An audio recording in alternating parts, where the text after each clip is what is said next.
Hello, Abraham. Nice to see you and all the staff again. I've got 3 questions. I think he summarized at the end. Working out kinks in my vibration.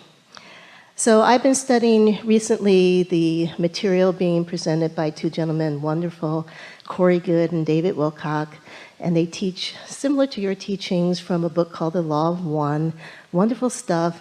And they've also been sharing information from their own personal experiences about domination and control of the planet, mind control, all of these things that kind of go on in the background. And they talk about solutions being a cosmic occurrence that may come. None of that squares with what I've been studying with you and other teachers. Well, those things are not really going on in the background. They're going on in the foreground. What do you mean by that? What's going on in the background is law of attraction. What's going on in the background is your source. What's going on in the background is your own vortex. What's going on in the background is what you have created. And then you're bringing it out into the foreground by your focus upon it. And so the kinds of things that myself or others might want to see in the world where we know our own empowerment and have the ability to have power and influence over what happens in the world. What are the Abraham principles and teachings that allow us to do that through the methods you teach? Well, there's a difference in what we are encouraging and what we are hearing, at least what we are perceiving, that you are perceiving from what you are talking about. Because we are encouraging you to be the extension of your own source and the individual creator of your own experience, where you don't spend too much time trying to influence or control what others are doing. Because when you understand your own point of attraction and you understand that environment is big enough for everyone to create their own reality, then you don't believe that you have to control the circumstances of others in order to have the reality that you want. That just never ends. You never work your way out into a place of freedom when you believe that your work is to garner enough influence that you can then control other outcomes that you need to observe in order to feel better. It's a backwards approach to it. We certainly understand why that seems like a good idea, because it is easier to love a lovable one than it is an unlovable one. But that's what we're talking about, this mutuality. Do you need the world to be mutual with you in order for you to be joyful, or can you find mutuality with your own inner being and sustain that? And this may be some of what you're talking about there. When you care mostly about your mutuality with your own inner power, your own inner truth, and your own inner strength, so that you are consistently there, then if others are going to engage with you, they must rise to your level. And so the thing that's tricky is, if you can maintain this while you're observing that, then good for you.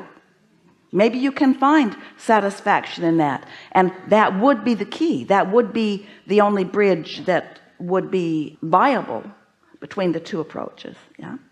So relative to that, so you and I have been talking about years, for me at least, that's always my question to you, this intersection of spirituality and politics, and I know I've asked this before. So when people like myself who are committed to politics, may be the subject that is most devoid of spirituality that exists on the planet today, because the attention is upon affecting the outcome. The attention is upon the manifestation rather than the connection and the emotion. But what I'd like to get out of you is some clear words of how we use our own process to influence the world positively. It is my desire to focus myself moment by moment into feelings of satisfaction, because that feeling of satisfaction and more is my indication of my being in the receiving mode. And when I'm in the receiving mode, then my point of influence is mighty, because when I'm in concert with the energy that creates worlds, when I team up with my inner being, and my point of attraction and the point of attraction of my inner being is one and the same, then I have big time attraction going on. However, I cannot attract to me that which is not mutual. So the result would be, if I stay there and I'm consistently there and I get the momentum going there so that I not only feel satisfied, I feel passion, I feel exhilaration, then the cooperative components that are being gathered by law of attraction, and I'm standing over there with my inner being, and so law of attraction is responding to the singularity of us. There's no split energy of me and me. There's no split energy of my non-physical merry band, a powerful group of non-physical energies. Then those in the world that are in the vicinity of that which I am about will naturally gravitate to where I am. And in that way we can uplift others because they see who we are. You're not uplifting them. They are allowing themselves to be uplifted. Oh.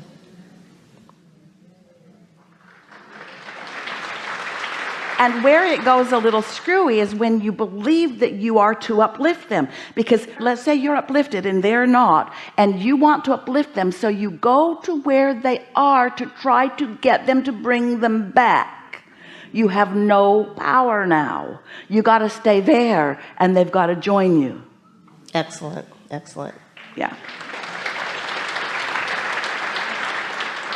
And they naturally will, if they would just stop beating the drum of what's wrong with this and what's wrong with this and what's wrong with this and what's wrong with this. If they would just give it a little rest.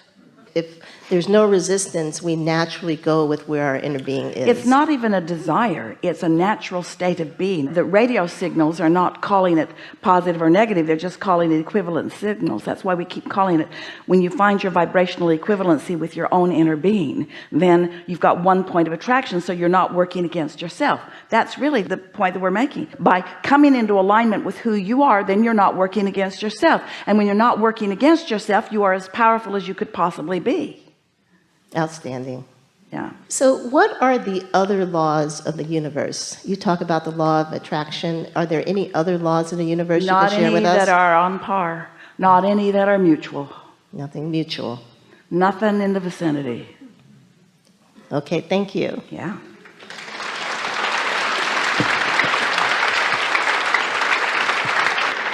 We would like to take a moment at the end of this gathering to describe to you the viewpoint that all of us have of you here on planet Earth.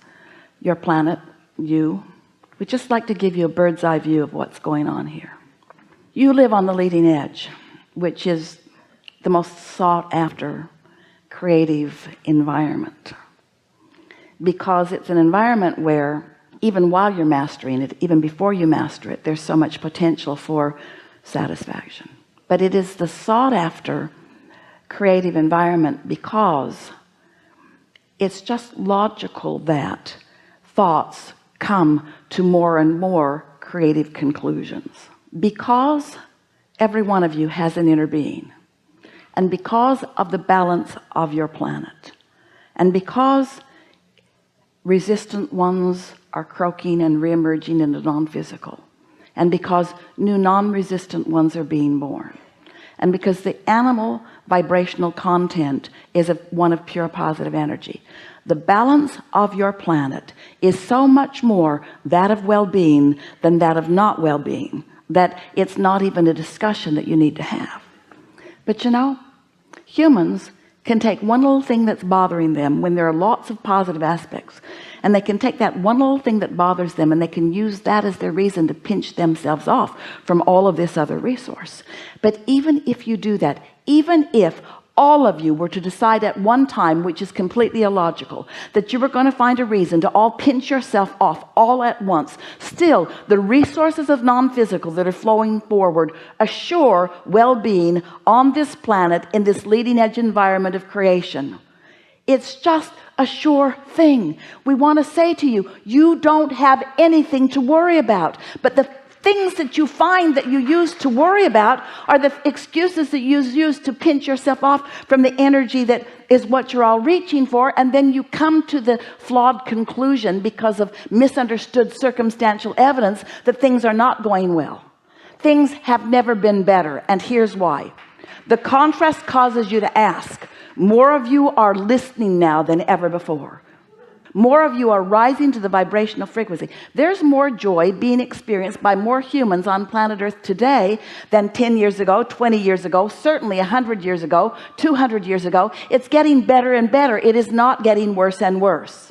So we know how easy it is for you all to, instead of getting hold of this knowledge of well-being and focusing upon the positive aspects and looking for things to be satisfied, we understand how easy it is for you to find something that's wrong and push hard against it, believing that that is your great service to the world. But it is only a service as long as it gives birth to something in the vortex, and you are all doing that no matter what. So we're not asking you to be complacent about this. We're asking you to be very focused about it. We're not asking you to say, oh, all is well and therefore I don't have to think, because you have to think yourself into satisfaction. We're just assuring you that if you don't do it, everything is not going to be destroyed. We just want you to know that the well-being is dominant, and that as you reach for feelings of satisfaction, you will make that difference. And that's much of what you've been receiving. That is the big picture in all of this. Humans think that action is required, and action is a delicious part of being alive on planet Earth. Action matters a lot. It feels really good to act. But when you act from your alignment, that is action that is satisfying and productive. When you act under the influence of something else, not so much. We know that words don't teach, and that these words of reassurance might not be ringing quite true to some of you who've been worried about a lot of things. But we also want to remind you that we've got the big picture, and that we've seen you coming and going and coming and going and coming and going and coming and going.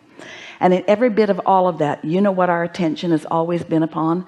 You know what the eyes of source energy have always been upon? Not the reality that you're living in any moment, but the vibrational reality that you've created. Because the vibrational reality that you've created is going to be, because the resistant ones among you are going to croak.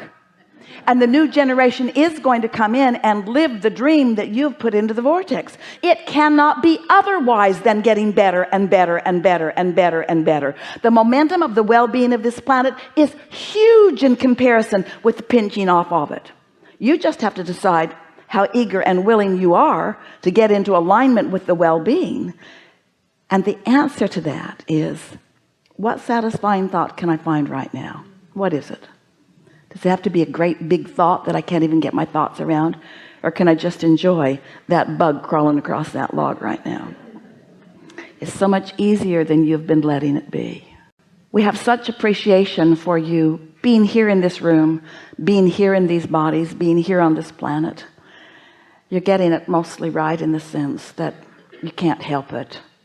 Contrast keeps causing you to become more. But today we think that you've come to a place where maybe you've decided, with a little more determination than ever before, that you're going to be aware of whether you're in the receiving mode of the well-being that you've put into this vortex or not. If you could just release your sense of responsibility to the world, and let your responsibility be to your connection with source right here and now, you would solve all problems.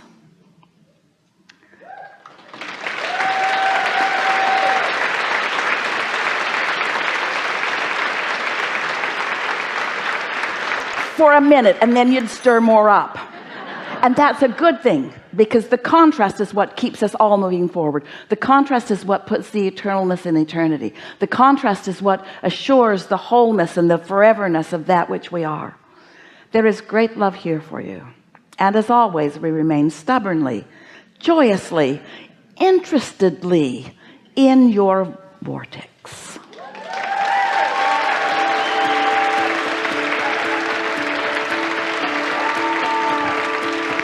What a nice day. What a nice day. What a nice day. I love you guys. Thank you so much. Thank you so much.